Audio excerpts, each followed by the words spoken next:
This is going to be a bit of a long video, kind of a rant, tirade, whatever you want to call it. But I really did want to put out, why I ended up leaving this very high paying job that I had at Amazon. There's a lot of context, and I feel like I might be bouncing around between subjects, but I'm going to try to make it as coherent as possible. There's just so much that happened in such a short period of time, and everything kind of tied in with each other.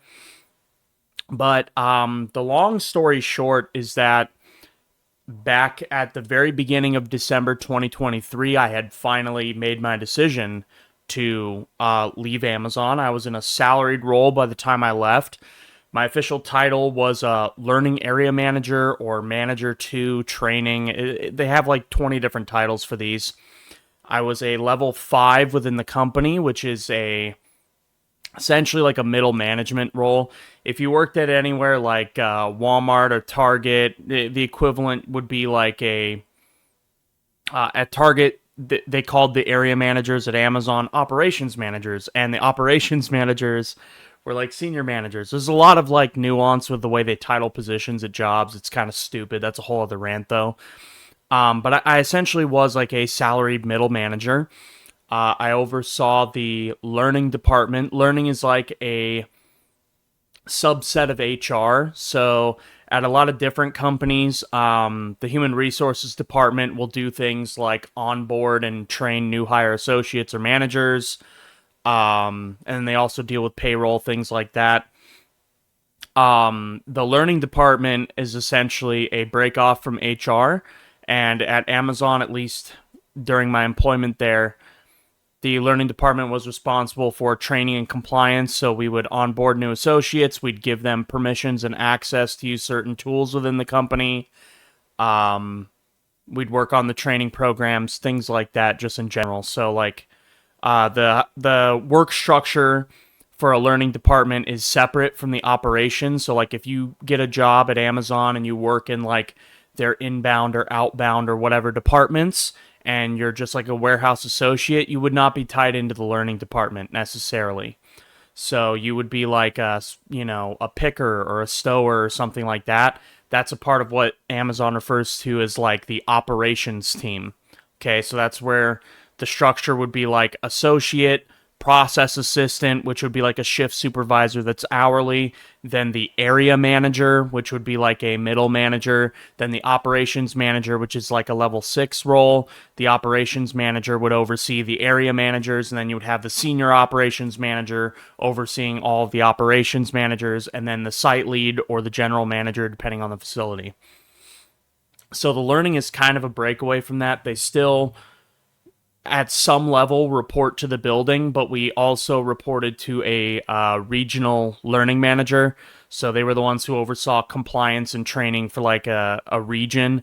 And the reason they separated that is because something you'll see if you had worked in the company is that the learning team and the operations team have different goals, right? The operation is trying to get people to work right now and to make production and to get things done, and they don't care about the compliance necessarily. You will get a lot of managers and operations who do care and like are trying to play things by the book, but there's always a decent percentage, like a third to half of the managers at a building, sometimes more depending on the culture. They don't care about compliance at all, and they are only trying to get their people to get permissions and get in path. So the learning structure is a bit outside of it. When I had started in at Amazon back in 2019, I had started as an entry level associate, and pretty much every 6 to 9 months I was promoting. So you can see that I went from an entry level associate to this level 5 learning manager position within just like 4 years, 3 months, something like that. So the learning department, like I said, although it's separate, like you do work at the building, like you are beholden to like essentially you do get stepped on by the operations team. That's like a given. Like production is and making money is more important to the company than compliance at the end of the day. The only reason the compliance is even there is because of legal reasons, right? Like they don't want to get sued. They don't want somebody to get injured and then they weren't trained. So that's kind of why the department exists. I wanted to give this context so you kind of know like what my position was. So I oversaw learning trainers who were an equivalent of like a process assistant, kind of like a shift supervisor. They oversaw groups of ambassadors, which was like a voluntary role that a warehouse associate of any type could volunteer for, and it was kind of like a step to getting into a leadership spot, you know. And so I oversaw a group of learning trainers by the end of my career there. I had about 14 on my team, and I had a learning coordinator who was like an intermediary role between learning trainer and learning manager. The learning coordinator is essentially like supposed to be me when I'm not there, or is supposed to be like my secretary when I am there, which unfortunately didn't really pan out for me with the guy I chose for the role. But I'm not here to talk about that today. I just kind of want to give this context so that people who are outside of the company can kind of understand what the department is. Essentially, I was HR. Okay, I did onboarding. I did everything except payroll and vacation and like time cards and investigative interviewing. So I did all of the other stuff. I did training, compliance, onboarding, record keeping for the company, documentation, things like that. I did everything that didn't involve like somebody's personal information or their pay. So like company record keeping. It's kind of what the department does. So again, just to give the very brief history of my time with Amazon, I started as a entry-level warehouse associate for a launch in Tucson, Arizona. I had moved to Tucson, Arizona back in 2019. My plan was to attend University of Arizona and do like a law degree, which it was too expensive, so I never went. But I ended up working at TUS 2 because they had just launched this new building. So I started there, I think, a week after the building opened. Then I had been informed that there was going to be another launch in Beaumont, California, called PSP1, which I used to live in Hemet, California. I grew up in San Jacinto, California, which is basically Hemet. And this place was right by my old hometown. And because I had just moved to Arizona and I felt like I had moved and I was homesick, you know, I felt like I had moved out of state too abruptly. And I was like, oh, I can't hang out with my friends anymore. Turns out I didn't have any friends, like, anymore.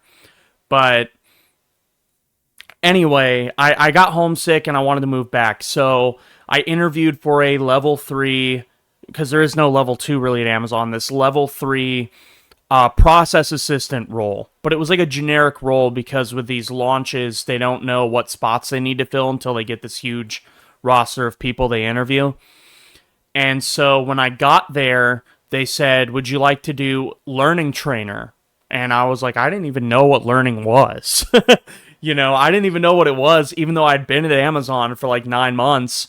You know, I knew that I got trained by an ambassador, but I didn't know they reported to learning. Like, I didn't understand any of that because I was just, you know, picking and packing boxes.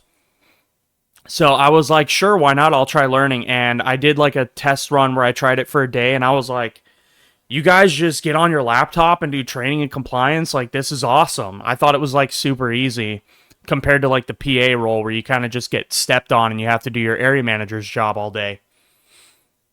So it turned out it wasn't all that easy. But I got put on like a night shift as a learning trainer, and I did that for around, I want to say, somewhere between 6 to 9 months. I'm going to keep saying that number because that's like every time 6 to 9 months hit, I was already applying for roles and getting a promotion somewhere. So I spent a lot of that time getting trained by my learning coordinator, who was just this wonderful woman. And I'm going to try not to say any names in this video because I think there are a lot of people that are still employed with the company. So I don't want to, like, even the people I absolutely despise, I'm going to try to not say their names. But she was just this wonderful woman. So I had a great experience at TUS 2, great experience at PSP1, despite the challenges. And my brother-in-law worked there with me and my sister too. So that was kind of cool. But,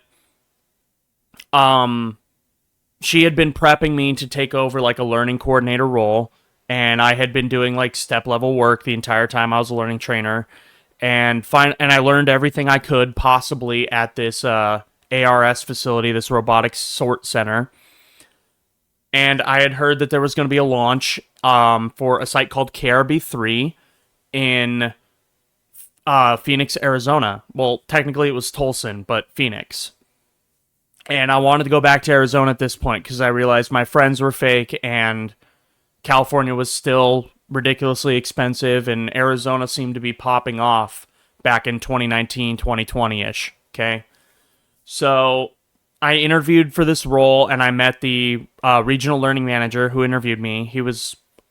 I'll just call him E because I don't want to call him what his name was. Anyway, this E guy recognized my potential and he saw that I was like this go-getter and I wanted to learn and I wanted to work really hard and I had experience at up until this point. I had been with TUS2, although I didn't launch it, I was there for the launch.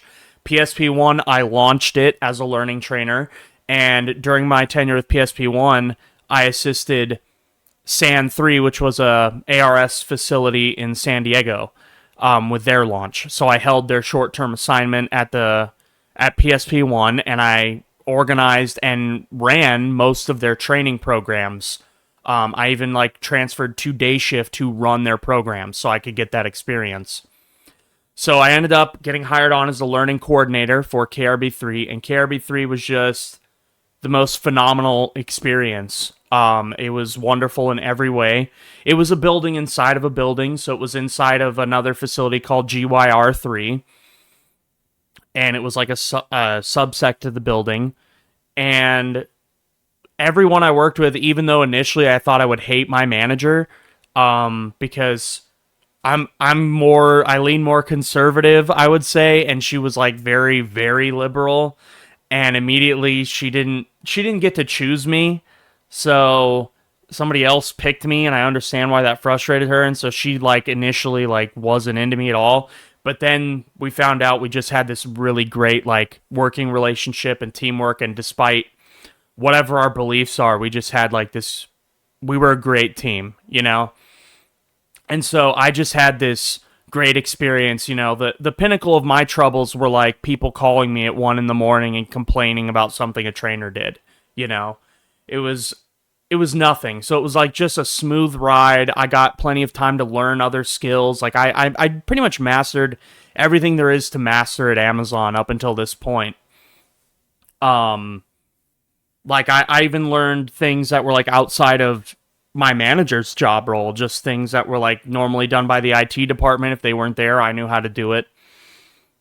So there was I was obviously very eager to promote, okay? So we're, 6 months into this role, and I'm already gung-ho trying to get a learning manager spot, because I'm I can do it, I'm ready.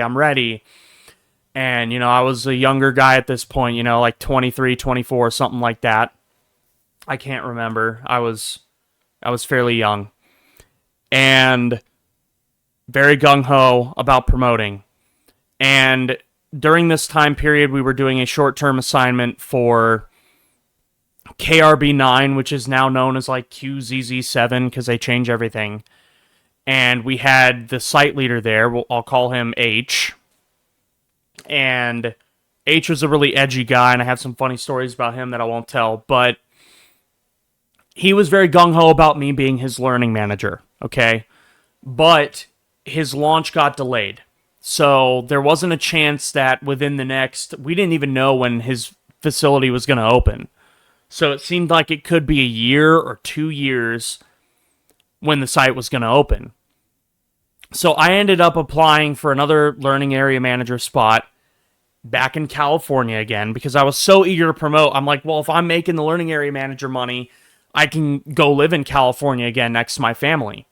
And I don't remember, it was some other KRB labeled facility. That was exactly what we were doing at KRB3.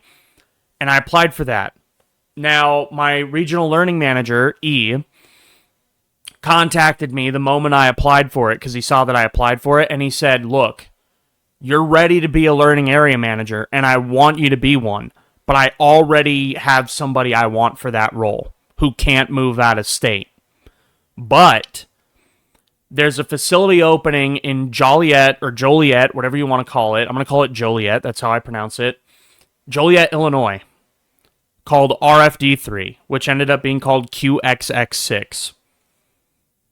I'm going to call it RFD3 because it's way easier to say. He said, I want you to go to RFD3. You have the job. All you have to do is interview the site lead, and if he likes you, I'm hiring you. And I had to interview him as well just to do it, but it was like he already wanted to hire me. So he said, are you willing to move to Illinois? And I really thought about that for a bit, because I did not want to move to Illinois, okay? But he had kind of sold me on the idea because he said, go launch RFD3. You'll be there for about a year. By the time you're done with them for like a year or whatever, KRB9 is going to be opening, and we will just move you into KRB9. So it was essentially like the way it was sold to me was that it will be a short-term assignment. You go to RFD3 in Joliet, Illinois for a year. Then when KRB9 is open, you transfer back. And I was like, okay, I'll do it. So I interview the site lead. I'm going to call him T, who we're going to talk about later. T seems really cool at first glance. He's maybe like 7 years older than me, something like that. So he's a at the time he was kind of a younger man. He wasn't old, Gen X kind of guy, or maybe late millennial, or early millennial, whatever it is. He's an older millennial. That's what I should have said. So I kind of get along with him, and honestly, he didn't really vet me that much. He just knew that I came highly recommended from everybody. Because like I said, I've been on so many launches at this point. I know all of the regional program managers. I know all the launch program managers by name. They all know me by name.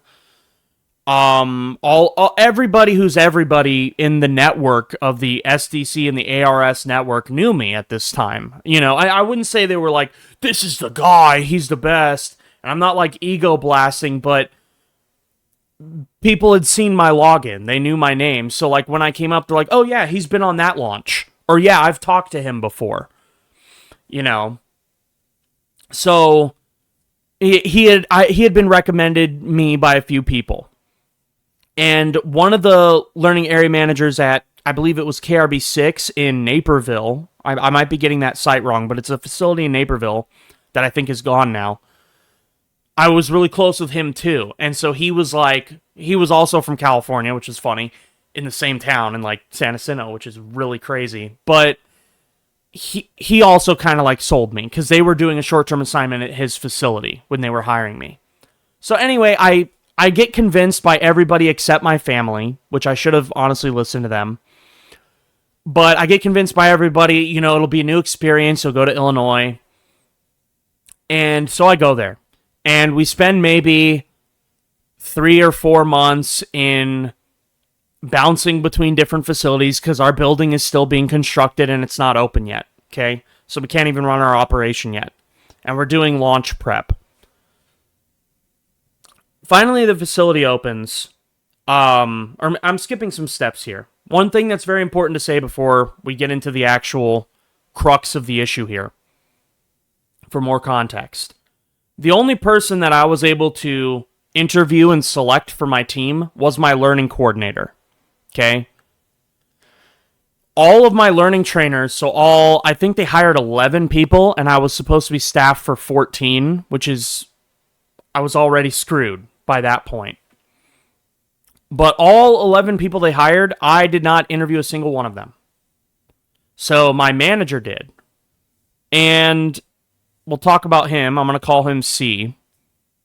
But my manager at the time, who was a change operations manager, which is a nothing burger role, he did all the interviewing, and he hired people. Again, what you're kind of getting a pattern here, and this happens all the time in Amazon, is people get hired based off of recommendations. And the interviews are afterthought, really. So I got hired off a recommendation, and pretty much everybody else on my team, including me, I took a recommendation from my coordinator. I did 2 interviews. The guy I ended up hiring, and then a woman, and I actually liked the woman more, and I thought she would be a better choice, but I had 6 people that I trusted, including my RLM and that learning manager at the site, sell me on this guy. They're like, oh, he's, and I didn't trust my instinct. I trusted the people I thought I trusted instead, which I shouldn't have done, which is totally unethical of me. But this happens all the time in Amazon, probably every company ever. But it definitely happens at Amazon, and this happened, my entire learning team got hired off of this. And half of them were like abysmal choices, okay? My philosophy for running the learning department is teamwork with the operations team. So I'm all about making sure that we cross our T's and dot our I's on compliance, and we do trainings the right amount of time, the right way. But we also need to be respectful of operations time, and we need to make sure that we're not pulling excess amounts of trainers and that we're not spending way too much time in training, yapping, or doing something stupid. We need to be respectful of everybody's time, and we need to try to be efficient. I tried to run the learning department like it was an operation. That's how I ran it. And one thing you'll notice about learning is that the majority of the managers and the learning trainers are going to be women. It is a very female-dominated space, and I know this is going to be all, he's a misogynist, it's coming out, but women don't tend to run their departments like that, at least from my experience in Amazon. Most of the learning departments, they have bags of candy everywhere, and they're eating candy. And they're more relaxed when it comes to getting trainings done. They're like, no, we need to spend all the time we need. We don't want to, skip anything. And it's not about skipping. It's just be efficient. And it's run a really tight ship. And they don't want to run a really tight ship. From my experience at Amazon, that's just what I've seen. But when it came to learning managers in my network, I was the only straight man. I was the only white man up until they hired one other guy who was a white man, but he was gay. Every other manager was gay, not white, or a woman. Every single one of them. So the reason I state that is that guys like me do not go into the learning role. Ever. Okay? Guys like me don't get hired into learning because it is a very feminine-dominated space. Okay? That's all I want to say on that. But that is a fact. If you go to Amazon, it's kind of like with HR. HR is kind of a dominated female space, a female-dominated space. You're going to see that same thing with learning because of the type of work it is, where it's like people, and it is like working with people and teaching people and helping people. It is a very feminine-dominated space. And so guys like me, and I'm not this pinnacle of masculinity wearing my titty anime shirt, okay? Overweight with anime shit in my house. I'm not some pinnacle of masculinity, but straight white guys who are not emasculated do not tend to work in learning. So I was very much so an outlier in this space, which is why I got hired for roles like this, because I was the best learning manager in my space. And I'm not being egotistical. In my network, anytime I was a low performer or my network was low performing, within 2 months, I was the top performer. And then it was that way forever. Because all I had to do was fix all the issues. A month or two, I fix it, and then I'm top performer. Every time. I'm the number one. And I guess that is me being a little egotistical. But, I was very competitive. I was very career driven, and I cared about my team, and I cared about being the best, So that's more context on learning. So I didn't get to hire my team. I'm an outlier in this space. And now I'm an outlier in Illinois because I don't know any of these people. I'm not from this area. I'm from California and Arizona. And I tell people I'm from California because I only lived in Arizona like 2 years and it was broken up. So that's where I was born and raised, in California, and nobody likes anyone who lives in California. If you go to any other state, you go to Arizona, everyone hates Californians here. You go to Illinois, Midwest, you go to Shippensburg, Pennsylvania, wherever the fuck you're going, they hate you if you're from California. They think you're like a huge lib cuck, or they think you love communism or something, you know. They just hate your guts. So I didn't fit in. So even leading up to the launch, I could tell I didn't fit in. Now, here's something that was very different for me. Now, I know I just ranted about women, and you might be thinking, this guy is like a Nazi or something like that. But when I tell you the issues that I had with the building I worked at, you're going to be like, how did he just rant about women 5 minutes ago? I thought he hated minorities and women or something. I don't. I love women. I love minorities. I'm just honest about reality. And what I found at this facility is that the entire team, outside of 3 people, were white men. I've never had that at Amazon up until this facility. I've been the only white guy at facilities, or one of only 3 or 4, but I've never been on a team that was like 80-90% white guys. And I found out later that I guess a lot of these guys were from Indiana, which is like some big racist capital, I guess, or something, some KKK area. And a lot of these guys were what I like to call real racists, okay? These are people who don't look at statistics or have any evidence backing their racism. They just don't like you because you're brown. They just don't like you, okay? Like, they see a brown or a black guy and they fucking hated you. And I'm not going to say all of them were like that, but there were 3 for sure that were like, they were racist, like real racist, not per capita racist, okay, where they're talking about per capita numbers. I'm talking these guys, if they saw somebody who was not white, you were not right to them, okay? So I didn't fit in, and I noticed this because there was a little event that happened. We did a lot of charity work leading up to the launch.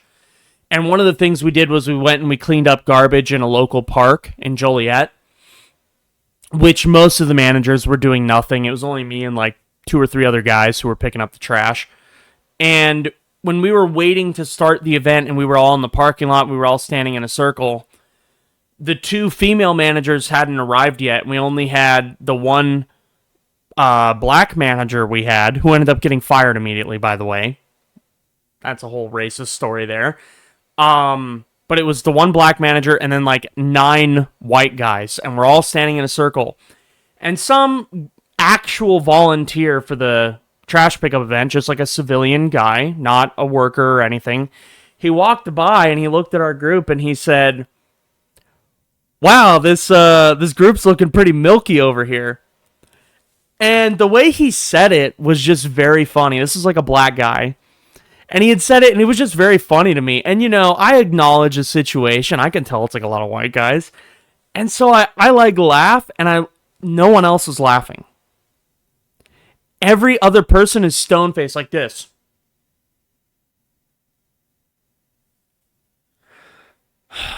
And I was like, oh, I don't really fit in with this group. Like, if you guys can't even take, like, a racially insensitive joke, like, that's some bad news, okay?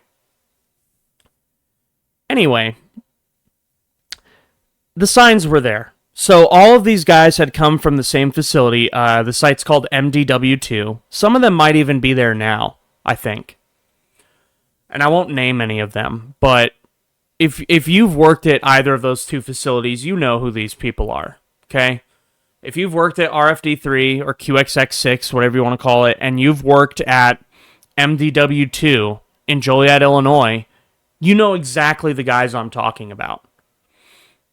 These guys are a literal frat house, okay? And I mean that in every regard. They do barbecues on the weekend with each other. They drink. They go out to bars every night. Things like that. They're very fratty, okay? And if you're not in their group, they fucking hate you, okay? I wasn't in their group.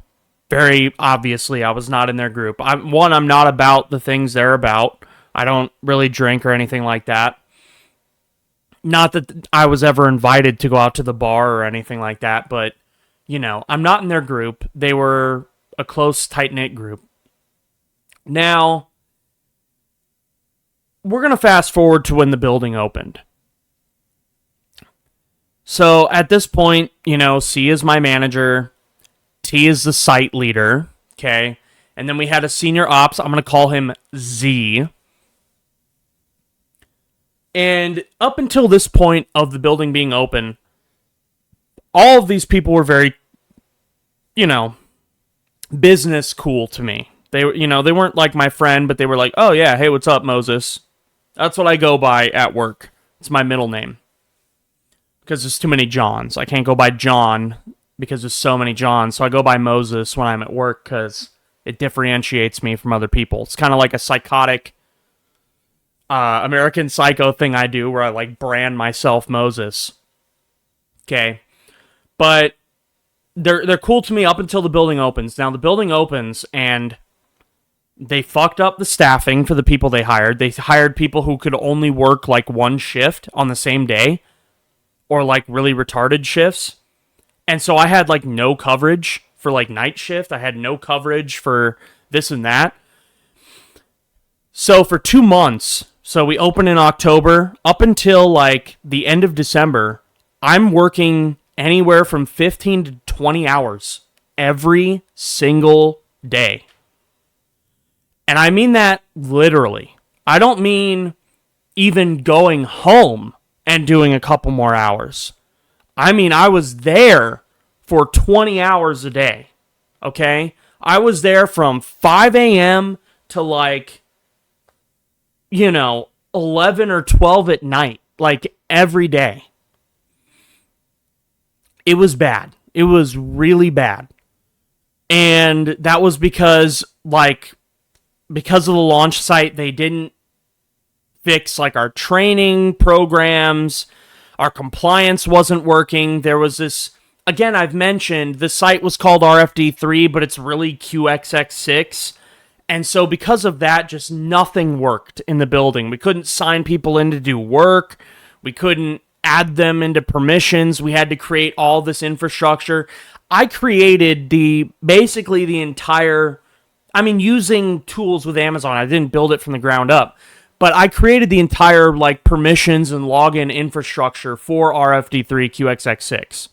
So all the LDAP permission groups, all the everything, the emails, the distro lists, just everything. The wiki sites for every department. I did everything for the facility. Okay? So all of it has it doesn't have my signature on it, but I did all of it. And they're still using all of that infrastructure today. So it was fucked when the building opened. The launch was very rocky. However, despite the rockiness of it, we only had 2 weeks where learning was not looking very good because of the compliance and the staffing. But again, because I worked anywhere between 10 to 20 hours every single day, usually more on the 15 to 20 hour side, with like 1 day off a week, which I was working at home on my computer. But because I worked so much, and because I got a couple of the people on the learning team to we grinded it out. Me and my team, became like best in the network. After like 2 weeks of like total trash, the first 2 weeks, we became best in the network.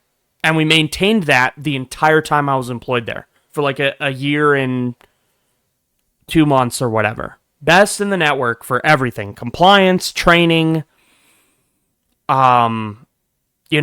retention, employee retention, which was a huge metric for my department. Huge. We were the best. Okay? And it was a lot of hard work. And it wasn't just me working my ass off. It was my team. Okay? A few people. There was a couple of people who were just trash. And I had to get rid of these people. So, like, it was very hard to get rid of them. I had a lot of roadblocks trying to get rid of these two people who were, like, blatantly not doing their job or, like, undermining our work. We had one person who destroyed... That's what I finally got her on, was she destroyed company equipment so she wouldn't have to do her job. And then the other one was faking her training compliance and then telling the new hires to quit when she would be onboarding them. Anyway, so I had to get rid of like 2 really bad apples, and then I ended up hiring the rest of the people I selected, and the people that I started with who were not very great, I spent months building these people into like killers, okay? And when I say that I spent the time training them, like I was there with them. If I knew they were struggling on night shift, I'd be there on night shift, okay? Like, my schedule, I didn't have a schedule. It was like be there all the time, or be there from noon to midnight, or be there hella early in the morning, like 3 a.m. to 3 p.m., like whatever, okay? My schedule was all over the place. And my manager at this time, C, was very malleable to that because he was hands off, okay? This is what I'll say about C. Did me and him have a great relationship? No. We had one pretty bad argument where he complained about something I did without his permission, but I had been doing everything without his permission because he was like doing sports betting on his phone in the office all the time. What I will say about him is he did not micromanage. He trusted me to just get things done. And 99% of the time, I did exactly what he wanted and more. And it was at one time he didn't like what I did. So we didn't have a great relationship, but when you look at like Amazon does these things called thrives for their managers and their leadership, where your manager will do like a one-on-one conversation with you and type up notes and talk about your performance and how to improve. Every single thrive I had with him was positive.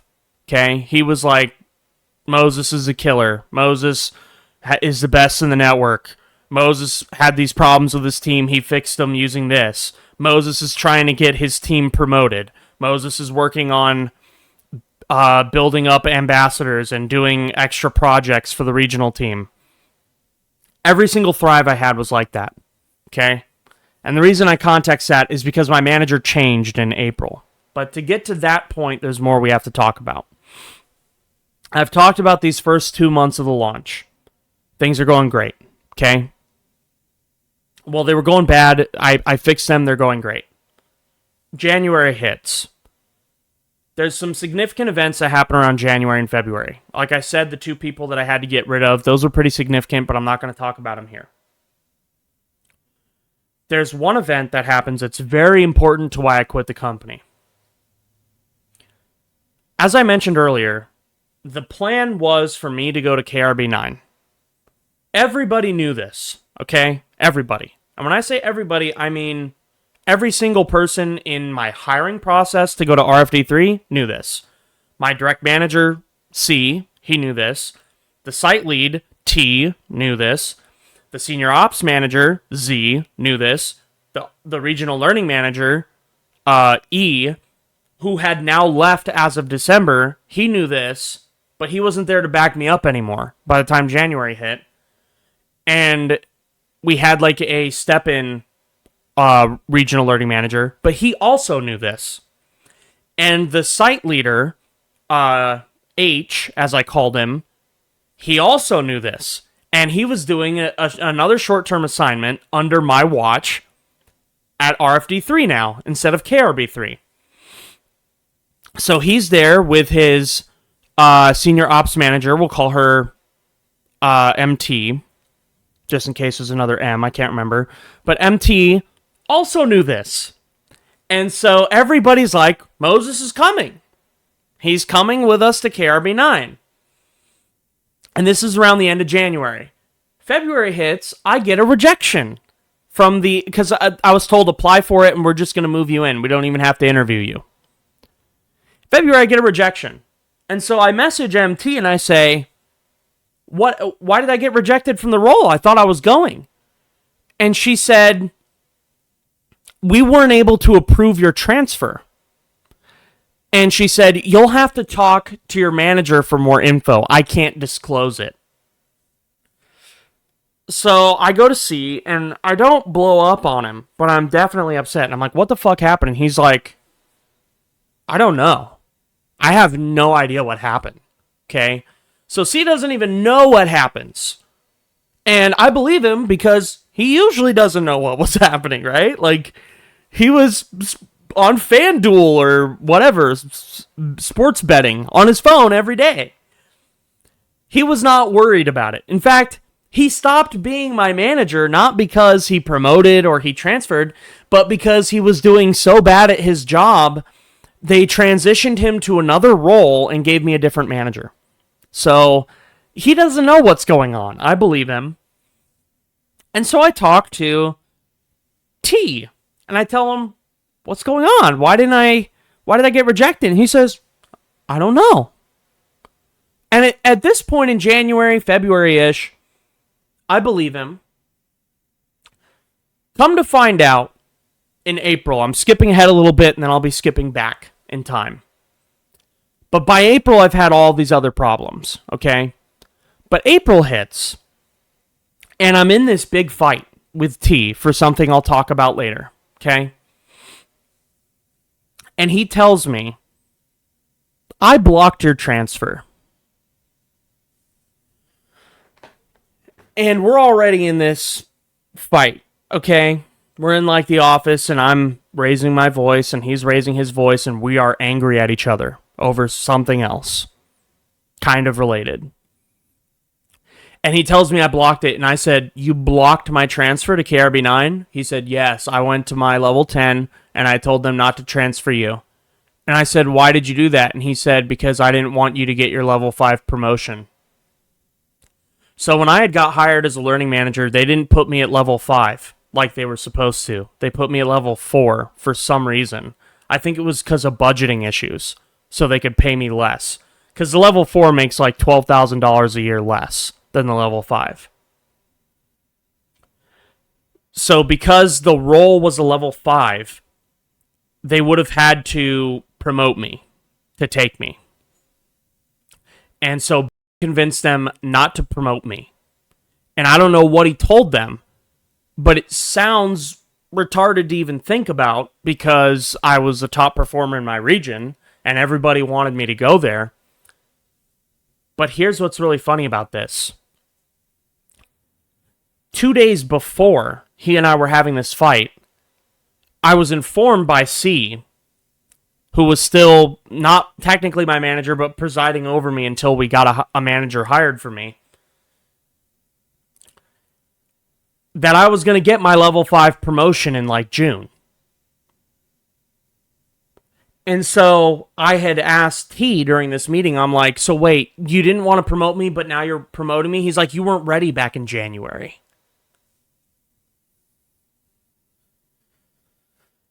In reality, he blocked, and then he said the other excuses, and this is the reality of why he blocked me. He said, there's no one to take over for you after you leave. Isn't ready. Oh, shit, I said his name. I'll have to cut that out. L isn't ready, okay? He said, L is not ready to take over for you. And I said, okay. It's bullshit. And here's the thing that's funny. When I quit, they begged me not to quit. This is way later in the year, okay? They begged me not to quit. And when I quit, they hire who they said, I said his name again. They hire L, who they said was still at that point not ready to take over my job. They still hire him for the role. even though they kept telling me he's not ready. So the long story short is they blocked me because I was so efficient. And I know that sounds egotistical and it sounds like I'm talking shit, but really that's what it was, is that if I left, they did not have somebody of my caliber. Okay? And because I had only been in the site for like less than a year and you're like salaried, it's a lot harder to move around when you're salaried. Like they don't want to move you. They're like, no, you're locked in for like a year or two. So you have to have like a lot of approval to get that transfer. And unfortunately, my site lead didn't approve it because he was like, fuck that. So the KRB9 thing didn't pan out. So I'm already very upset because at this point, I've had to work my ass off for this building. There's been a really rocky road getting to where I am. And I'm coming to find out that these people are not supporting me in what I want, despite knowing what I've wanted for a year and despite seemingly caring at first. Now they're like they don't care.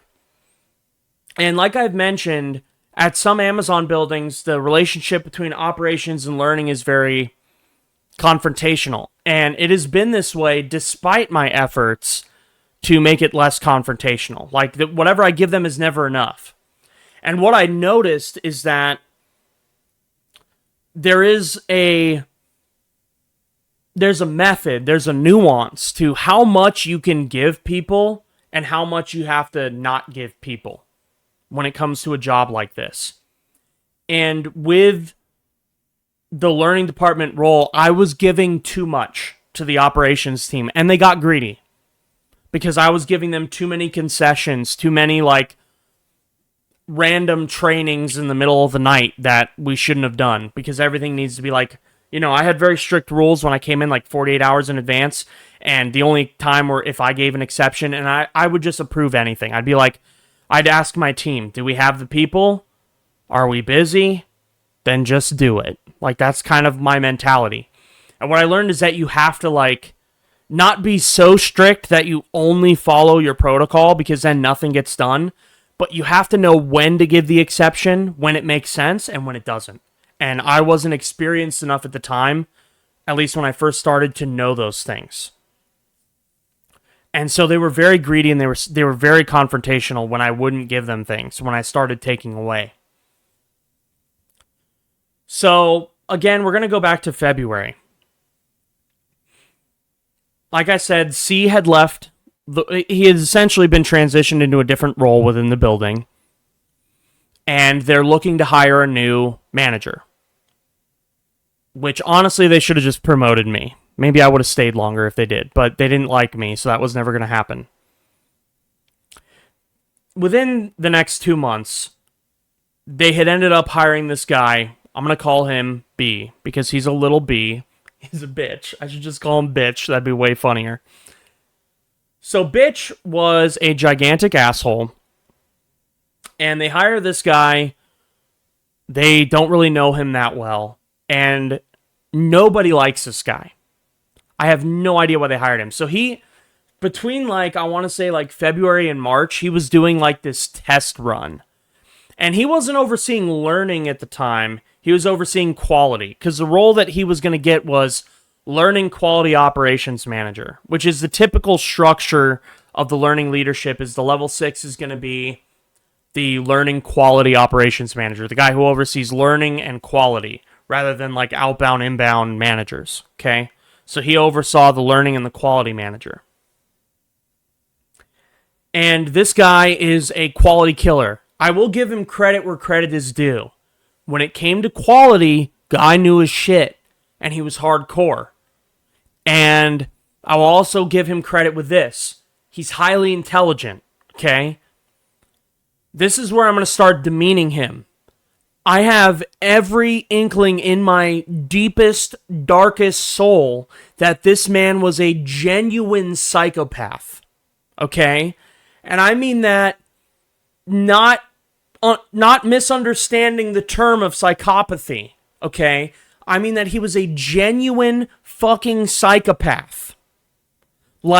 completely unempathetic, completely unfeeling, completely unemotional. Like his emotions were fake when he had them. This is a man who 24/7 smiling like that. 24/7 had a smile on his face.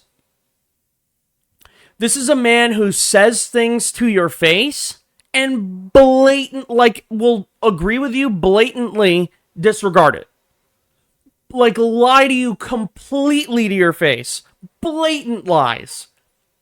And then do the complete opposite and throw you under the bus. And he did this to everybody that he worked with, not just me. Now, bitch was around my age. I think he might have been... I don't know how old he was. He was around my age. He was a white guy, of course, because they only hired white men. Or, like, hot white women. You know, because they were creeps. They would hire, like, these, you know, like, attractive, I wouldn't say hot, but they would hire these, like, middle-tier attractive women who sucked. Like, they were trash. Completely. They were, like, straight out of college. I wonder why the 32-year-old single guy hired the 22-year-old just graduated college mid-alt girl. I wonder why. And they were all trying to fuck him. So it was so obvious these guys were trying to like fuck these managers they hired, and they were literal bimbos. Like, they hired one that was hyper competent. And, like, anytime I get a female manager who's, like, that competent, I'm just like, you're like a fucking unicorn. Like, because at Amazon, they hire the lowest tier. They hire the lowest tier based off of their attractiveness. And you see this at every company. These men in these companies, this is just a side tangent. These guys in these companies hire, like...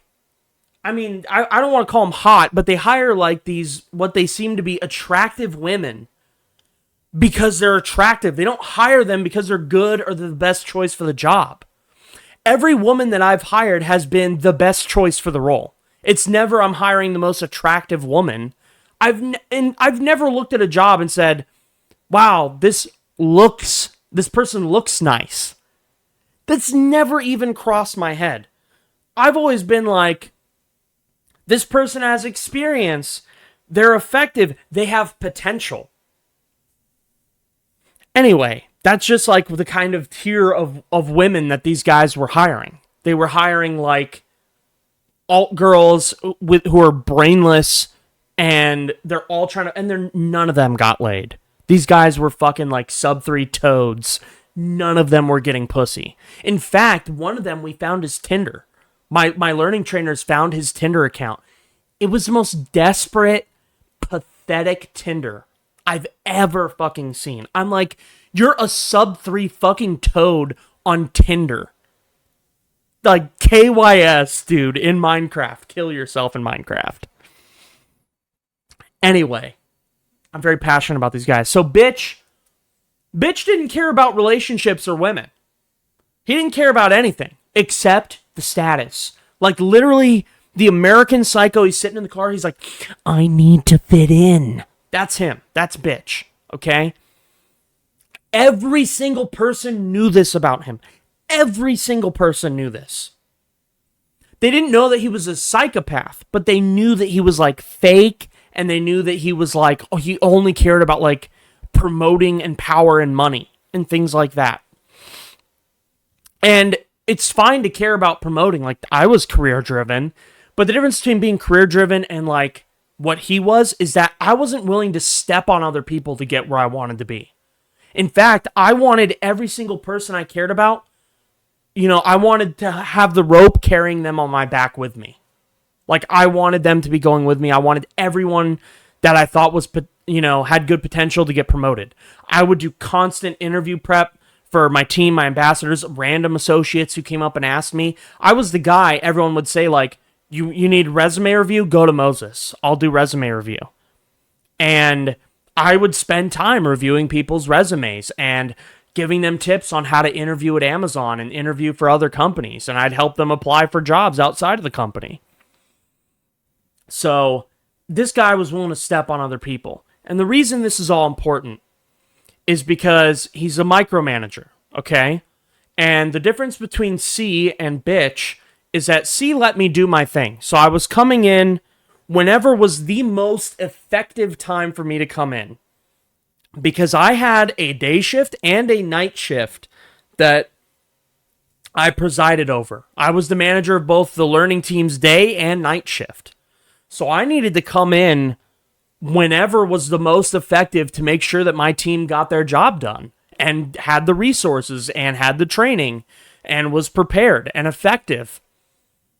So my schedule was all over the place. And it wasn't because I enjoyed coming in at 5 a.m. one day and then sleeping for 3 hours and then doing a night shift and then sleeping for 6 hours and then coming in the afternoon and then doing a day shift the day after. I didn't enjoy having these horrendously bad shifts where I was there for who knows how long every day. I did it because it was necessary to make my team the best in the region. Well, bitch didn't like that I had autonomy. Okay, and it wasn't that he didn't like being effective. He said, you need to be there for the 9 a.m. meeting every day, and you need to be there in person. Because normally I'd wake up from a nap, after doing a night shift, and I'd do the 9 a.m. meeting, and then I would go back to sleep for an hour or two, and then I'd come into work. And then I'd be there for like 12 hours, It wasn't that I wasn't showing up to work every day, and it wasn't that I wasn't working the appropriate amount of hours every day, and it wasn't that I wasn't doing my job. It was that I wasn't coming in between 9 and 5 every day, which is counterproductive. And I tried to make the argument with him that, like, okay, well, if I'm going to be here 9 to 5, my learning coordinator needs to be here from 5 to whatever. Like, there needs to be leadership coverage in my department every hour of the day if you're going to force me to be here 9 to 5. And my L, as I'll call him, because he just took L's, honestly, refused to do any schedule besides the one he was on. And I found out also that he was doing time theft, and he was stealing hours, and he was clocking in while he was at home, and then coming in 3 hours later. And even though I proved, and we verifiably proved, that he had committed time theft for 3 months and stolen hundreds of thousands of dollars from the company by doing so, they put him on an action plan and didn't fire him. And in fact, they promoted him. So, anyway, I had a lot of problems with bitch because he was a micromanager. Okay? And he was a psychopath, and I didn't get along with him because despite everything you've learned about me up to this point where I'm going on a tirade about women, I care about my team. I care about the little guy, the underdog. I care about the entry-level associate. In fact, as a learning manager, it's like my job to care about these people. I want them to have a good experience. I want them to not quit the company. I want them to move up in the company like I did. I want everyone to have the same experience I did, where they're moving up and they're feeling great. So that disappears when bitch becomes my manager. So he starts cutting me out of certain things that I used to do, like working on night shift. I have to prepare him like a week in advance, which doesn't even make sense for that kind of job for me to know a week in advance that I'm going to go on night shift. None of it made sense. So he changes up everything. He makes the job significantly worse. And on my one-on-ones, the thrives as they called them, the documented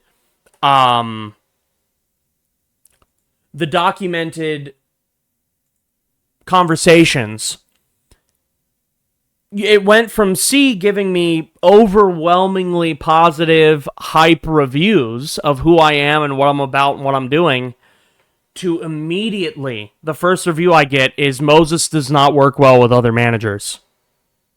I would not recommend him for a transfer.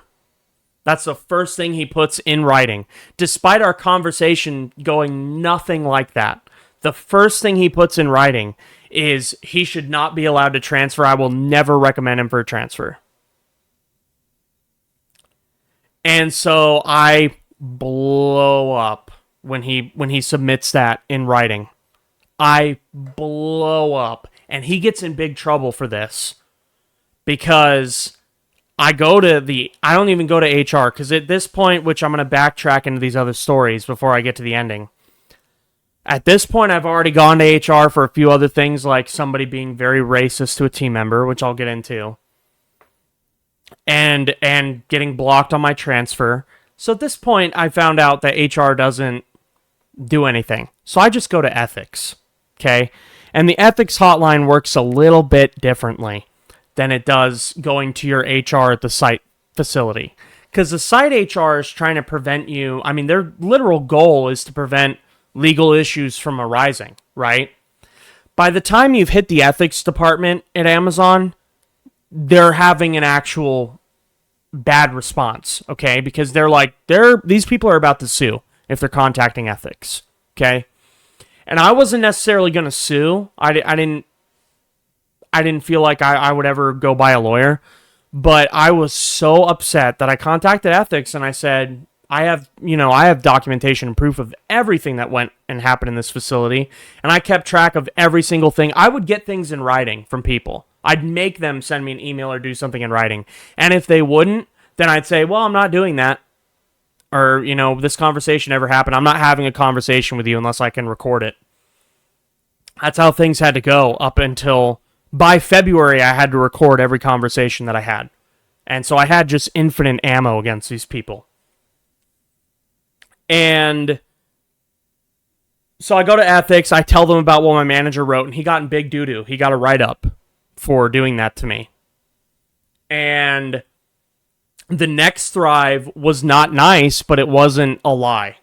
Okay? So he said things like, I was confrontational with another manager over something, and I also refused to do a task that he asked me to do. Which was totally fair too, and I felt like I was justified, but it was true. He just wrote it in kind of a nasty way, and I said, whatever. I didn't report him for that. But that was the kind of person I was dealing with, who would blatantly lie. He hated my guts. He literally hated me. And my big accomplishment before I quit, the last thing I'm going to say about bitch for now, before I quit, when I resigned and when I was resigning, he begged me to stay. And when I say he begged me, I don't mean he literally said, oh, Moses, please stay. I mean, he dangled every possible key he can. That's how you know people are desperate. When they say, look, if you just stay till February, you're going to get all these stocks vested. And if you stayed until October of next year, you'd have even more stocks. And this and that will happen, and maybe by mid next year we can definitely get you transferred out, and this guy's working on transferring you. It was all lies, okay? Because I at this point I'd been lied to for a year and a half. But he dangled every key, and I said, bitch, that's not what I called him, but I said his name. I'll just say bitch. Bitch, I want you to admit it. Say it to my face. Say you hate me. Say it. We're in the one-on-one in the office, closed room. I'm just like, say it. Say you hate me. He's like, look, I don't. And I'm like, just tell me the truth for once. And he's like, I really don't like you, Moses. And I was like, I cheered.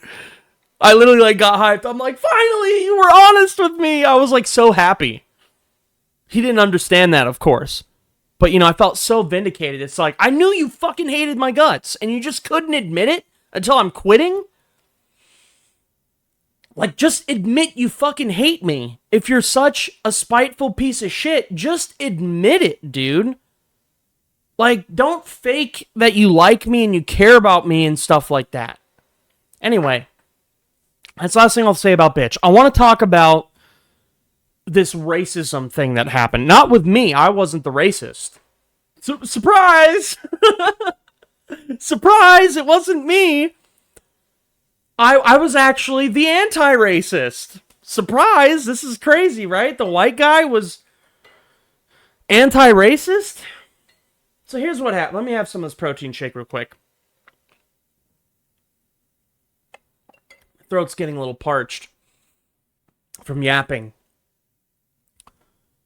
So, one of my trainers that I started off with, I'm going to call him DC, okay? DC was an ex-vet. He had, I won't say anything about his life other than that, and that he had some family complications, okay? With his kid, okay? That's all I'll say. It wasn't anything bad. It's just like, when you have a child, you have issues with your scheduling, okay? Everybody knows this. It's totally fair.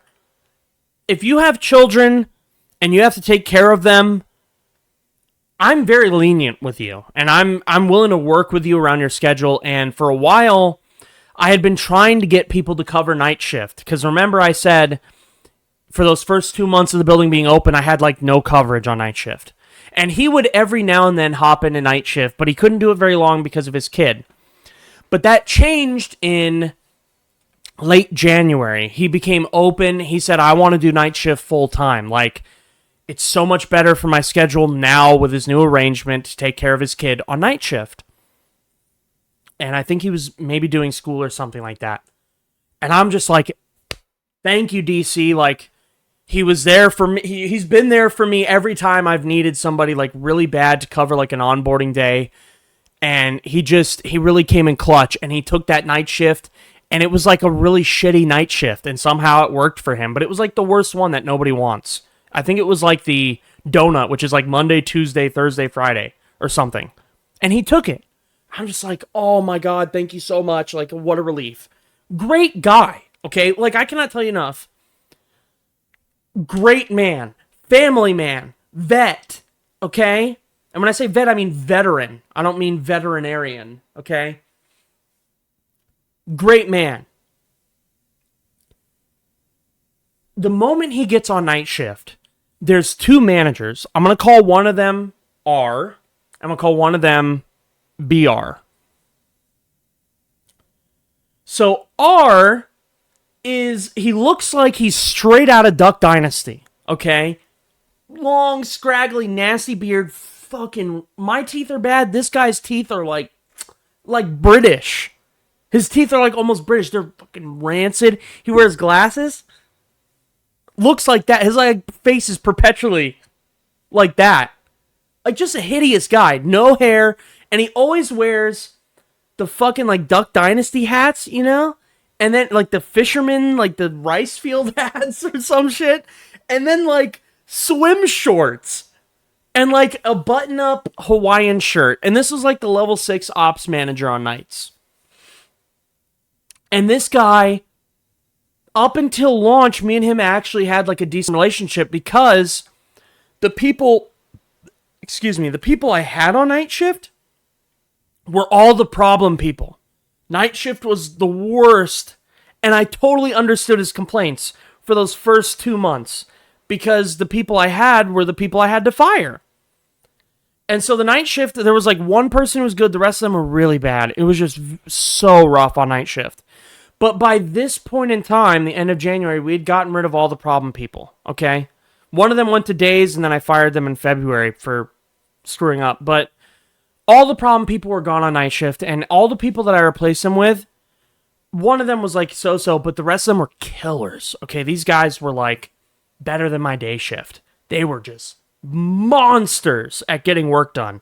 Great. Everybody on my team, I can just say nothing but the best for these people. They were just wonderful people that I got to, be. It was a gracious thing for me to be their manager, because they were just so fucking amazing, these people I had on my team. And most of them were women, because like I said, learning's a female-dominated space. But DC's a black guy, okay? And he gets on this shift, and R and BR are white guys from Indiana, okay? And I found out, I won't say what city they were from, because I'm trying not to give out too much information, but they were from a very known racially insensitive area of Indiana. And they had a record at this building of being racially insensitive or racist to people already. And Amazon has this thing called the Voice of the Associates board, where you can type on your Amazon A to Z app and you can type a response that will go, and the site leader has to respond to it. But it'll be on the big TV in the entrance of the building, and you can see what everybody wrote on there if you make it public. And there are so many people. This is Joliet, Illinois, by the way. This is a very predominantly black area, okay? So hiring white, racist guys to be your managers in Joliet, Illinois is like fucking wild. And there would be a comment like at least once a week on R or BR being racist. And some of those complaints you can be like, they're just whining. Because people do that. People, anytime somebody gets treated bad, they can easily just play a race card. And that does happen. But with these two guys, they were definitely racist. Like, there was way too many people for it to be a one-off thing of some guy just whining. And so DC gets on this shift. And immediately, these guys are blowing me up at 1, 2, 3 in the morning on my phone, telling me I got to get on my computer on a call, telling me this and that, accusing him of going in his car and drinking alcohol. All of this provably false. Every single thing they accused him of, provably false. He's somebody who is anti-alcohol. He doesn't even drink. He doesn't even believe in drinking. This is somebody who was going in his car to check on his kid on his phone. And he takes his breaks in his car. There's nothing wrong with taking your break in your car. This is somebody who's anti-drug. He doesn't even smoke doobies or anything. I mean, we would joke about stuff like that, but he's not even smoking weed. You're talking about a straight-laced, I don't know why I said it like that, straight-laced vet, military vet, who's like a single father. And you're accusing him of like drinking Henny in his car. Not alcohol. They're accusing him of drinking Henny in his car. That's racial stereotyping at its finest. And they're constantly bagging on this guy. Okay? I mean, every day he works, I'm getting shit. It culminates in this event where he had been doing a task that I had asked him to do. And he didn't have a radio on him because they stole our radios. And they couldn't get a hold of him, and they assumed he was shirking work. Okay? And at this point, this is like maybe March. I've had so much of this shit from them, and I'm tired of it. Okay? And this is like 1:30 in the morning, and I had left work like maybe 3 or 4 hours ago. Okay?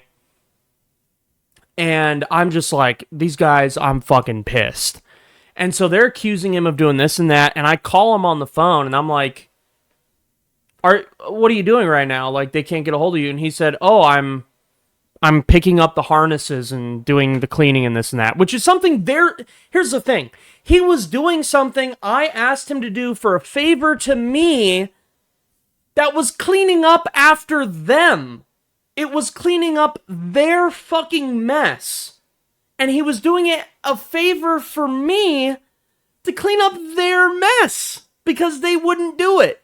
And they're accusing him of avoiding his work responsibilities because they stole his radio. It's fucking amazing. And so I hear that from him, and I flip. So I like at this point at this point in my job by like February, I'm crash out. Like anytime these events like boil over, I'm crash out status. So I haul ass to work, which is like, it was like a 10-minute drive to me. I haul ass. I get in there and I go into the LP office because me and the LP guy are like this, okay?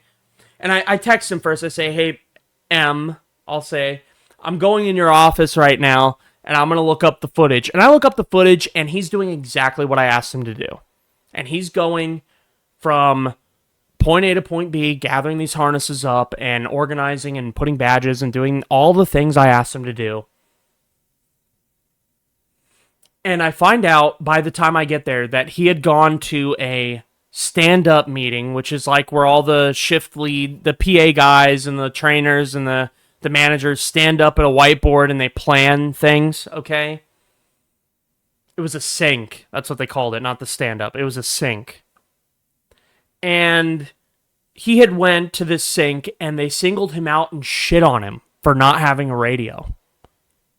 And I found out about this because my coordinator had been staying late that day for whatever reason. My coordinator was also a black guy, okay? And he had called them out in the middle of this sync and they brushed him off. They said, we'll have a conversation with Moses about this. They're not even willing to talk to black people. So before I get the footage, I don't save it to anything. I just know the timestamps.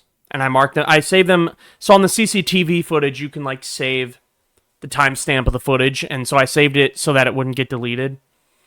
And I go to, I'll call him, it's crazy to call him N. He was an Indian guy, but I'll call him N because his name started with an N and then followed by an I, which is crazy, but I won't go into that. He's an Indian guy. So I went to N and N said, he's the HR partner who's there on night shift. And I said, I need you to moderate a conversation I'm going to have with R. I almost called him his name. And he agrees. So I message R. I say, I'm back on site.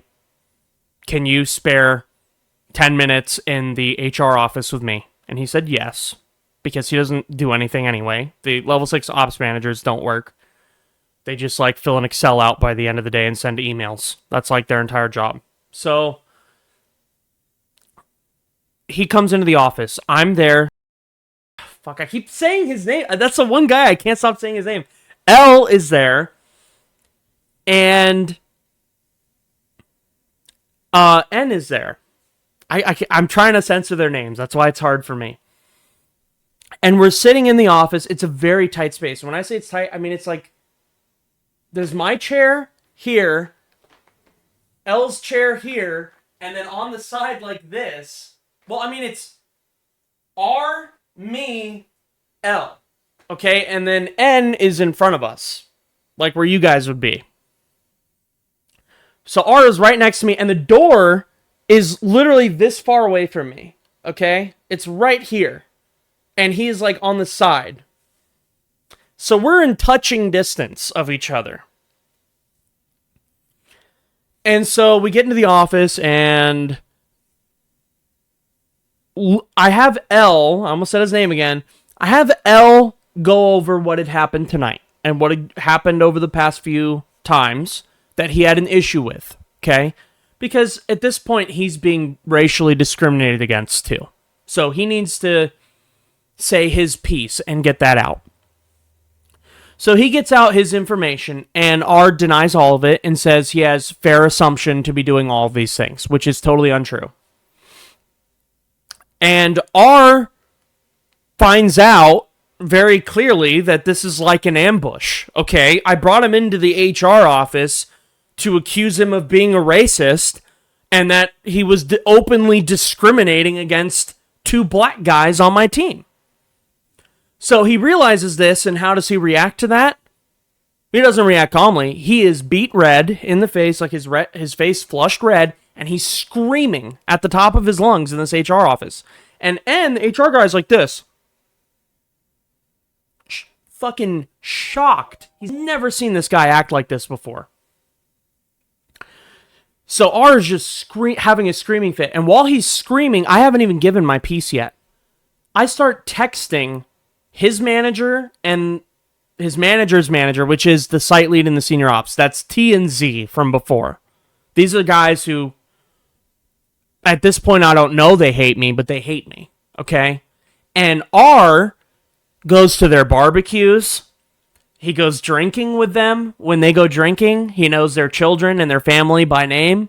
He's a member of their friend group and their family and their frat house. So who do you think they care more about? Whose opinion? Mine or ours?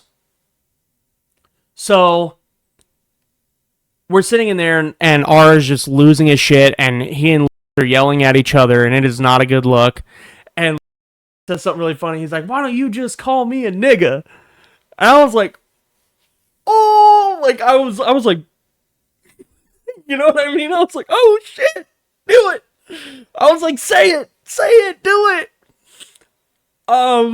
Obviously he didn't, but it was funny. Oh, and I called him his name again, and I gotta keep bleeping those out. L called him. If you hear the censor beep, you probably know who it is. It's L. He said, why don't you just say I'm a nigga? It was awesome. Anyway, R's losing his shit, and I'm messaging. I'm pissed. Like, despite that moment being kind of funny, I'm sitting there and I'm pissed. Because I'm like, he's yelling it. Like, here's the thing about me. When I was a kid, I used to have no anger management control. When people mess with me when I was a kid, I was swinging, okay? Like, I was a very bad kid. I would just hit people. I'd hit my sister. I'd hit my friends. I was just swinging, okay? And I had to have a lot of consequences in my life up until I was like 11 in order for me to stop doing that. And so now, I stew and I rage and I'm like, you know what I mean? And I haven't hit anybody since I was a little kid. I don't hit people anymore, you know? I mean, outside of karate, which is like, you know, that's, you're doing karate or whatever. But I do not hit people. So even if I'm steaming, raging, I'm like, oh God, I want to kill this man. I don't hit people, okay? And I didn't hit somebody. I'm not prefacing this by saying I did hit somebody. I don't hit people. But I wish I would have hit him. Like, I was sitting there in my head, and I'm like, oh, I want to bash his skull in. Like, that's what I'm doing in my head. I'm like, we need to kill this racist. Which is crazy coming from a guy like me, right? A conservative kind of guy. So I'm sitting there, I'm pissed, and I'm sending angry Slack messages to the upper management, and I'm saying, R is in here, and he's screaming, and he's being racist, and he's being aggressive, and he's threatening me, and N and L. Like, this is unacceptable behavior. This is completely unacceptable behavior. And finally, there's a moment where after I text them, I break into the conversation, and I'm like, I looked at the footage. He's doing this, and he's doing it for you, and there's no evidence that he's drinking Henny in his car. He's an anti-alcoholic. Like, he does not drink alcohol. He does not do drugs. He's never done drugs. He's never once smelled like marijuana. Like, you're full of shit. And you're being racist. And the moment I say that, I don't even remember what he said, but he's like, he just gets up from there, he's like, and then he opens the door, and now, like I said, I'm sitting there, and you can't see it, maybe you can see it from here. My hand is like this on the chair, and my leg is like spread out, because I sit like man spreading, okay? He swings this, like I said, I'm right by the door. He just like violently swings the door open, smashes my pinky finger and my foot against the door. And now, granted, I'm wearing steel toes, so I don't feel anything on my foot. But my pinky was bruised. Smashes my pinky with the door. That's assault, dude. He assaulted me with... There's camera footage. Like, right outside where the door is. There's a camera pointed at the HR office. You can't see in the HR office, but you can see that he swung the door open and hit me and looked at me like this. Like he did this fucking... And then he fucking ran out. And I'm sitting there like this. Like literal jaw wide open. I'm like... And N looks at me and he's like, he just assaulted you. That's a crime. And I'm like... I know! What the fuck? And L's like, we gotta get him out of here, blah, blah, blah. So the next morning, this is where it ties into the previous story. The argument I was having with T the next morning was about this situation. Where I got assaulted, and this racist guy had accused one of my employees of doing drugs and drinking alcohol on the job, which was totally false and provably false. He even by the way, they made him do a drug test. That's another thing. I'll get into that in a second. But they accused him of all of this shit, provably false, and then assaulted me and screamed and yelled at me and my team in front of HR. And HR literally wrote on a witness statement that he assaulted me.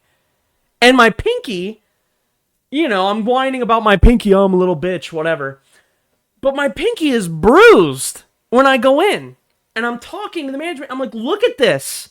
He smashed my pinky with the door. And my manager at the time, which is still C at this point, is completely dead silent. He's not saying anything. He's like this, staring. Because he can't even fathom the conversation. And I'm blowing up. I am crashing out hard. I am like, this is fucking unacceptable. This guy needs instant termination. Like, this is violence.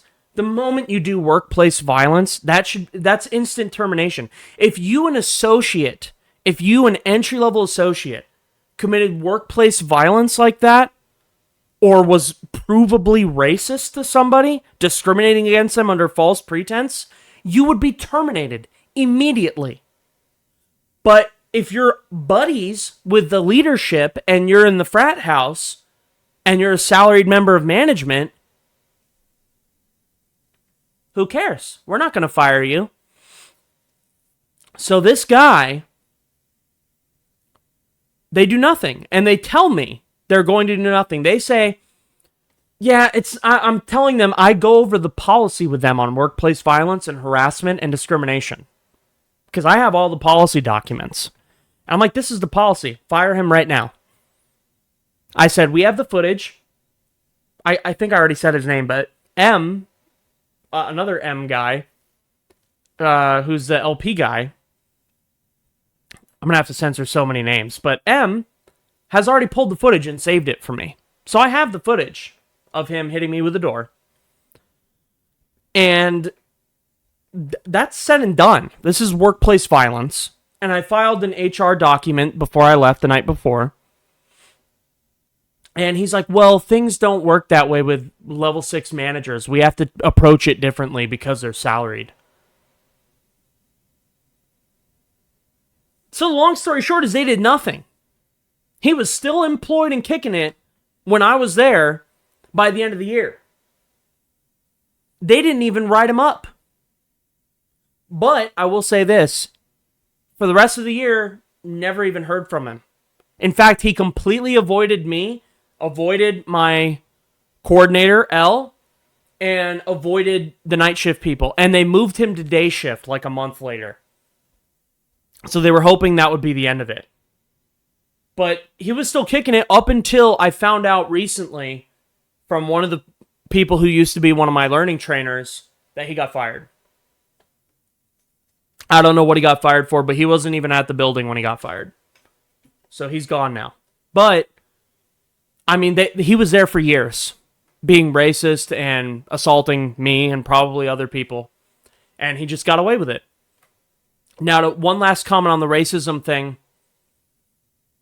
They made D, or whatever, DC, that's what I was calling him. They made DC submit to a drug test. They made him do it. They pulled him into the office the next day.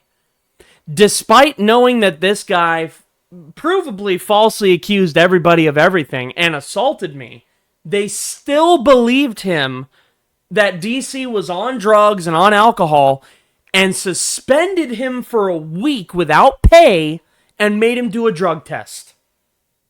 Which came back negative. Of course it did. So, to sum up all of that stuff, so far, they blocked me from transferring. They didn't let me hire my learning team, and they gave me a bunch of problem characters. Then they blamed me for those problem characters.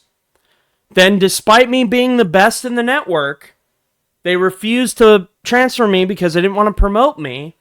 and instead promoted me at the building. They gave me a new manager who hated my guts and admitted to hating my guts by the time I left, who micromanaged me and made my department perform worse for it. My team was being racially discriminated against, and I got physically assaulted by another manager. The last thing I'll top all of this off with, the last thing, I swear we're almost done. The last thing I'll top all of this off with is once I got that level 5 promotion, as they call it, it was the same job, I just got more money an hour. They told me that I would not be under a certain Amazon policy called the FOT, or Field of Transfer Policy. Now, the Field of Transfer Policy states that when you take a new job role at Amazon, you have to be in role for a certain period of time. In the case of the L5 Learning Manager, I would have to be in that role for a year's period of time unless I got promoted in that role, but I cannot transfer, okay? So the purpose of that is that if you get a promotion into a level 5 role at, TUS 2 or some facility like that, that you don't use that as a gateway to just leave the building and go somewhere else. Because TUS 2 allocated the budget to promote you so that you would work for them, if that makes sense. Which is a fair enough assumption. However, the Field of Transfer Policy has all these holes. Really, if they want you, they'll take you. That's how the Field of Transfer Policy has always worked. If somebody really wants you, and your leadership is on board with it, that's how my site lead was able to block me from going to KRB9, was he abused the Field of Transfer Policy. He said, I have to sign off on it, and I'm not signing off on it because I don't want to promote him. But if they have your back, they will let you transfer. So the Field of Transfer Policy is only there to make people be able to block you. Okay? Now, by the time they were offering me this level 5 promotion, my Field of Transfer Policy was up in April, okay? So it was going to be like May or something, I was going to be level 5. And they kept telling me, the HR business partner, I'll call him JT. I don't think that was his name. His last name wasn't T. It was JB. My bad. You had JB. You had T, you had Z, you had C, and by April, I also had my new manager, Bitch. And all of them were telling me, you're not going to be on a new Field of Transfer Policy because you're already in this role at this building.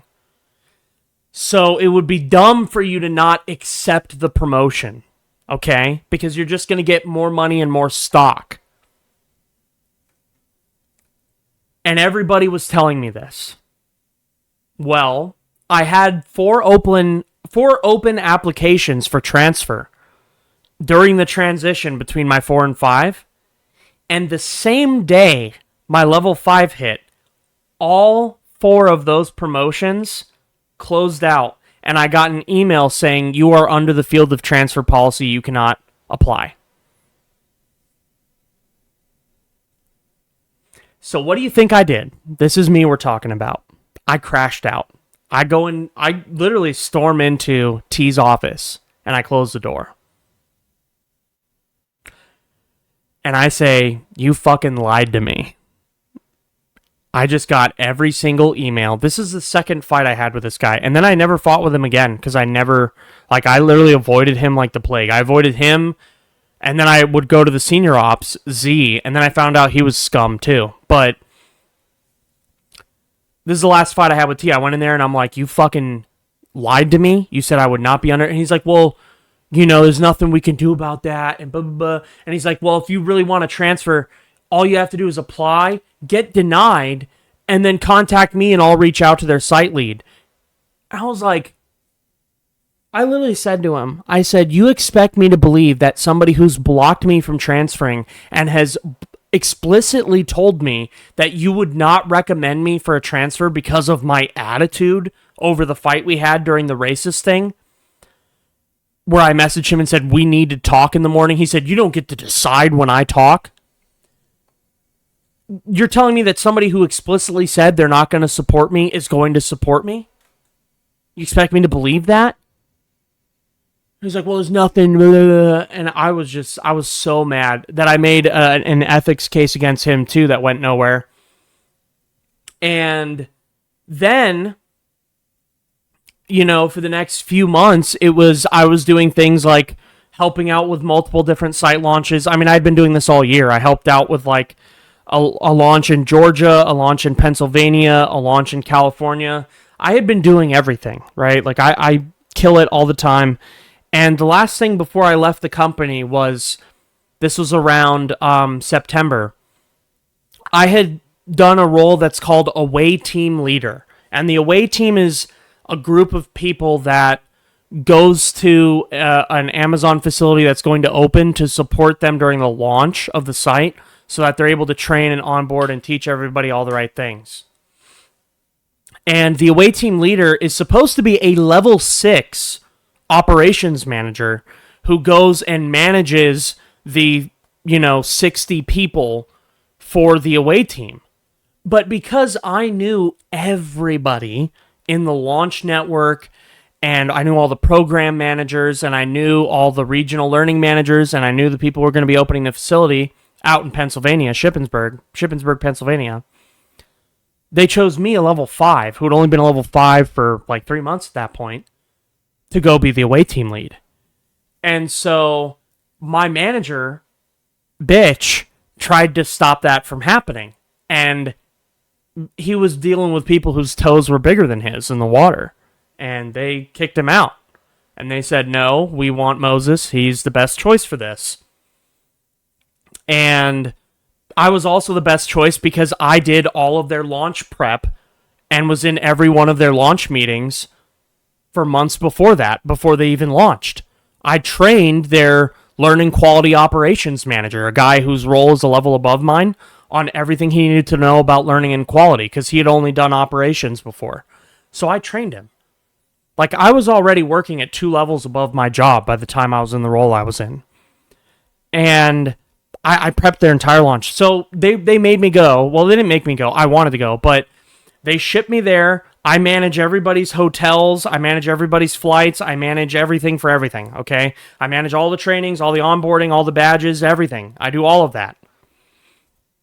And I'm there for like 28 days or something. I'm in Shippensburg, Pennsylvania, living out of a hotel.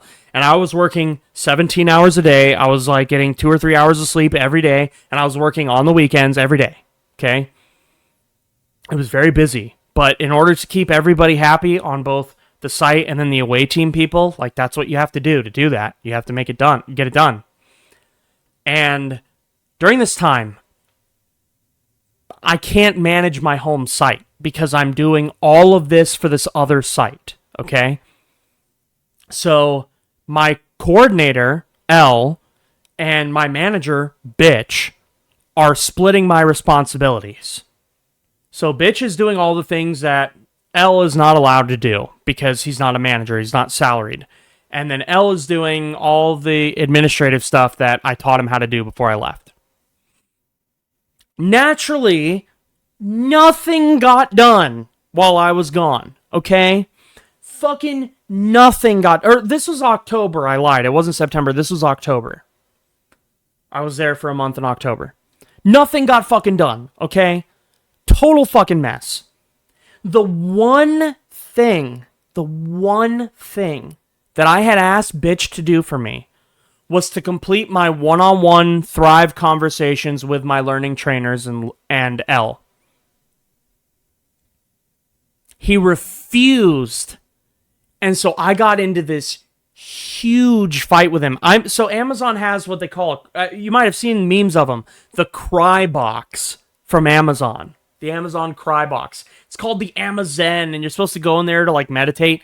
People use them as phone booths, okay? So I went in there because it's soundproofed, and it's got like a glass door on it so you can see me in there, and I took my phone call with my manager on there with Bitch.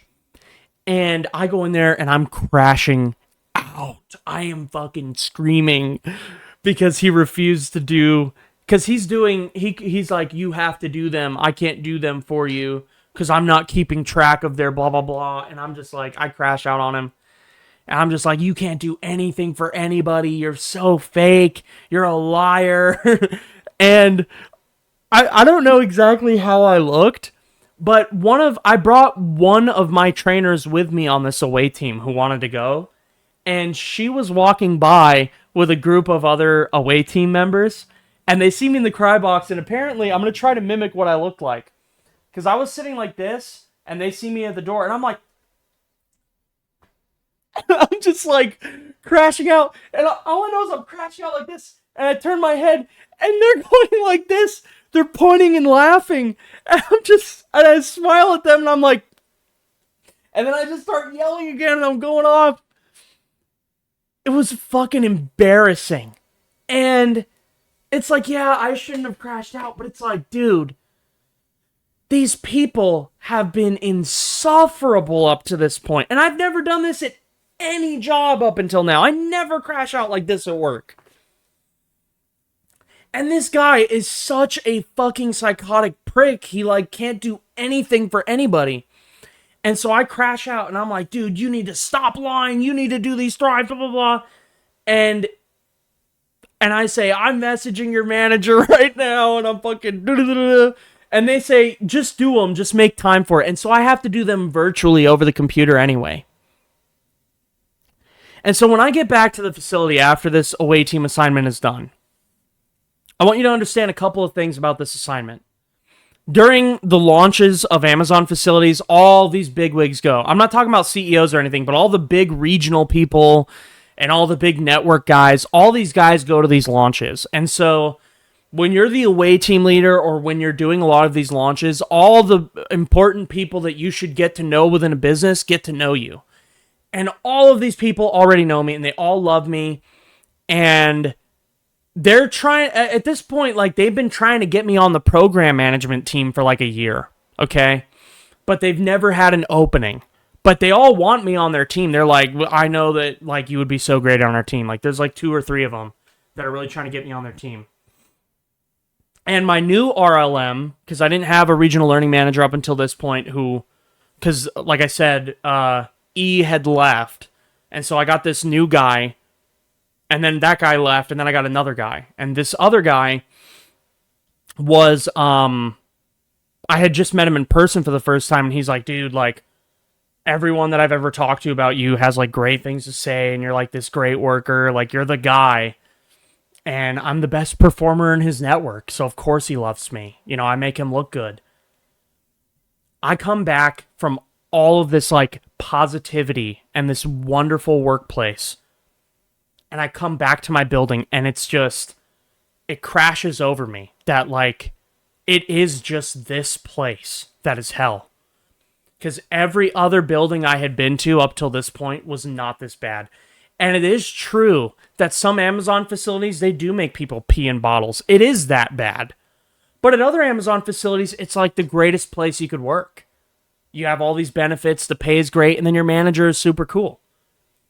But unfortunately, that building I was at, RFD3, QXX6, whatever, at the time, I won't say what it is today because I'm not working there, but up until December 2023, it was a hellscape. It was awful.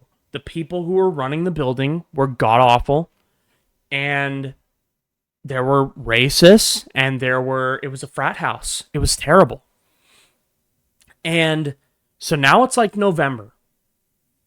And I've already prepped. Like, the moment I had that huge crash out with him in Pennsylvania with Bitch over the phone, I already prepped a resignation letter. Because I knew at this point, they're never going to let me transfer. I'm fucked. Like, I can't stay here another year. I'm, like, dying. Here's the thing that sucked. My total comp was $114,000 a year. Like, I was making $89,900 base salary. I had so much money. When you look at all of this shit in my house, all of this shit, that's when I spent like a retard.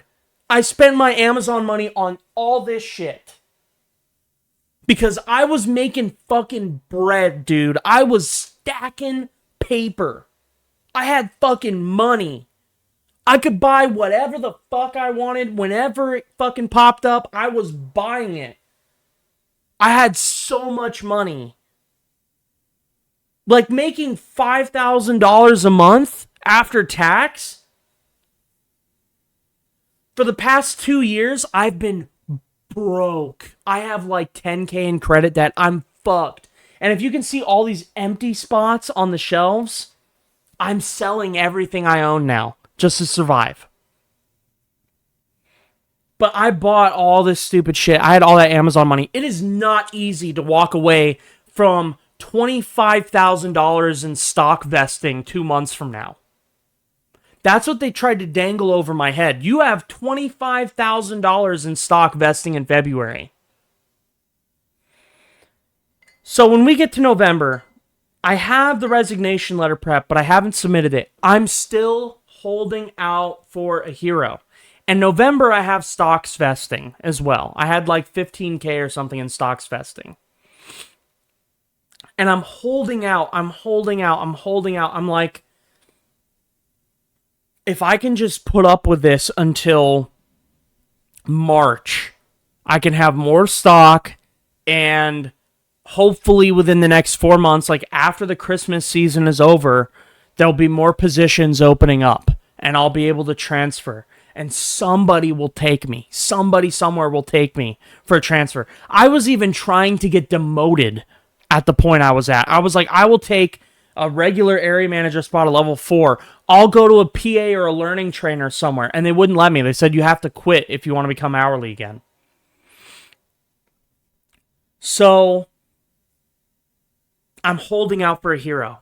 And the moment that broke the straw on the camel's back, it's going to sound stupid, but this was like the last thing I could tolerate. So, typical day, I'm getting, I'm on the schedule, bitch put me on, and I'm taking care of business on my laptop, and I had a cubicle in the office, and I never went in the office, because I never wanted to see bitch, because he had a cubicle, like, right next to mine. So I'd always be out on the floor in one of these remote desks where I could hook up my laptop to, like, a hub and then have monitors. And so I'd always be in, like, my department or some other department hanging around, and I'm doing my work, and it's lunchtime, or break, or whatever you want to call it. At the facility I was working at, it's all order pickers. So these are they're like forklift kind of devices that raise you and the forklift up into the air like this, so you can drop items off from a cage into something else, or like whatever. So everybody in the facility, the primary work function is done on an order picker, so everybody's driving. And we get accidents a lot, and they're not like necessarily bad accidents, they're just people bumped each other, but the horns go off and we have to make sure nobody's injured. We have to do like a safety check. So if somebody crashes, safety has to show up and do an assessment, and their direct manager is supposed to show up. So obviously I'm not the direct manager of any of these associates, but if I'm available, I will go over there and I will like fill out the safety report because I have time or whatever. However, I'm doing multiple projects like always, and I never really have time for this. So the only time I've ever done it is like if another manager walks up and says, dude, I have to get this done, or I have another safety incident, like, can you take care of this one? And I'll help them out because I'm here to help. Now, when bitch asks me to do something and doesn't have a good reason for it, I don't do it because he's bitch. Fuck that guy. So we have an accident right in front of these aisleways, okay? And it's way far from my department. And I happen to be walking by it, but I'm on my way to go into a meeting, okay? And this is like not some stupid, dumb meeting. This is me supporting somebody with a launch, and they only do these meetings like once every week or once every 2 weeks. So I got to be on this meeting. And bitch is passing by the same time I'm passing by, and I walk up to safety and I said, is there a manager on the way? And they said, we've been calling out on the radio and nobody's been responding because managers don't want to do it. because it's a commitment. It is a time commitment to deal with this safety incident, okay? So if two people crash, you have to fill out an accident report, and you have to do what's called a 5 why document. You have to ask 5 whys as to why why the incident happened, and then you have to determine if it was intentional, not intentional, if it was something preventable, and then these associates have to get retrained so that they don't do another accident. It's safety precautions, all legalese stuff, and we also, at the end of the day, like, you don't want somebody getting injured. It's just stupid, right? Like, why... If somebody can get injured and you can prevent it, or you can, like, fix them up right away, like, that's beneficial to everybody, not necessarily just the company. And the safety team at this facility actually did care about human beings. They weren't like OSHA fighters who just cared about compliance and nothing else. Like, they actually did care if people got injured, Like, they were there to help people. And they're like, and I knew these guys. And I knew that these managers on this shift never go over there and help safety. They just sit on the radio. So I got a radio on me, and I call out on the radio, hey, and I call out the manager by name. I won't say what the name is. Hey, I see you down the ways. I can literally look way down the aisle, and the manager and her manager, so the AM and then the ops manager, are standing there on a mobile computer cart, and they're laughing. I see them laughing about something, so I know they're not working, because there's nothing to laugh about with work, okay? So they're laughing, and I see them, and I call them out, and one of them turns their head and looks, and then they look at each other, and they start laughing again, and they just don't respond on the radio. I'm upset, and now Bitch is there with me, and he says, Moses, can you just fill this out? And I said, no. I'm not filling this out. I said to both of the associates who had gotten in the accident, they're both okay, obviously, but I'm like, would you prefer me fill out your document or your direct manager? And they said, I said their name. And he's like, well, obviously her, because I don't even know who you are. I said, yeah, of course you would rather have your direct manager do it, because your direct manager, and I'm saying this in front of safety and in front of Bitch. I'm like, the direct manager is supposed to care about their associates' well-being. What does this say, Bitch, when the two managers are standing within eye-shot distance, laughing at the subject, ignoring the radio, and not caring about their associate? And he says, well, you just need to fill it out. I want you to do it. And I said, why don't you make me do it? I was crashing out, obviously. And he's like, fine, I'll just do it. And I said, good, you do it. And I was so mad that he would even insinuate that I had to do this. That was the final straw. I was like, these other managers sit here, they laugh, they don't do their job. I get constantly shit on by these guys, and I get told to do other people's job all the time. I get disrespected. For what? What am I doing this for? So I went in, I did my meeting, and then I printed out my resignation, and I made my HR business partner sign it, who ended up, he quit a week before I did, which is crazy. And then I made Z sign it, and then I sent it as an email to everybody. And I found out that when I gave the document to Z, and I left the room for 10 minutes, and then I came back to pick up the document, that he took a picture of it, thinking I wouldn't see him do this. He took a picture of my resignation letter and sent it to a Slack group chat that I wasn't in with all of his frat boys, where one of them actually was not really their frat boy. He was like an insider, and he was like my homie. And he showed it to me, and he said, guess who's finally quitting? About time. Guess who's finally quitting? About time. So I left December 2nd, which was a Saturday. That was my last day.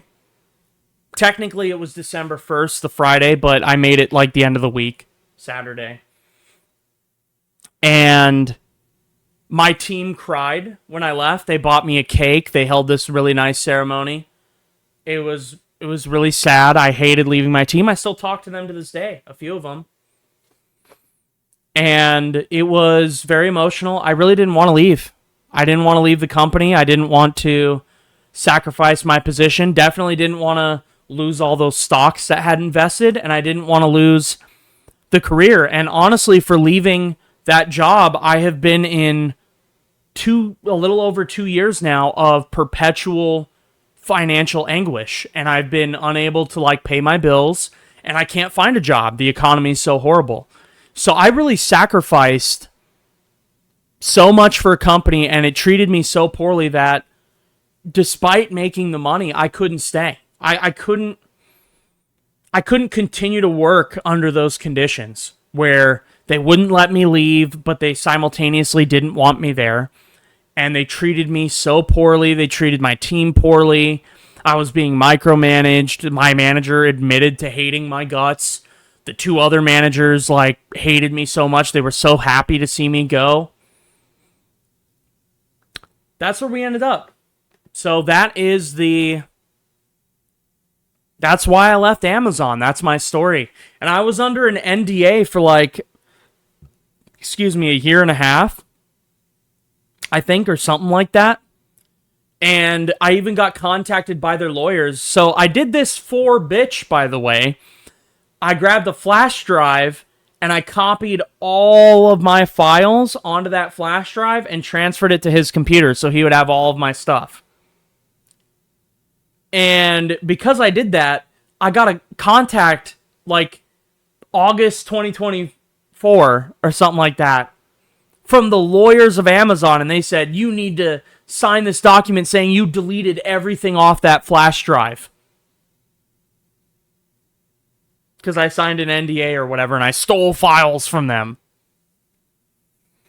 I'm like, I gave everything to my manager, you stupid fuck. There's no way for us to transfer files besides doing that. How else am I going to transfer a terabyte of information without using a flash drive or something? Am I going to email him 20 billion emails? So anyway, I left Amazon and it's been really difficult. I actually have had to go back once for a seasonal role to make a little bit of cash. But, you know, it honestly is demeaning. You go back from being a manager and you have to go back as seasonal, but it's like, I don't have a choice. I need to pay rent and I can't find a job anywhere.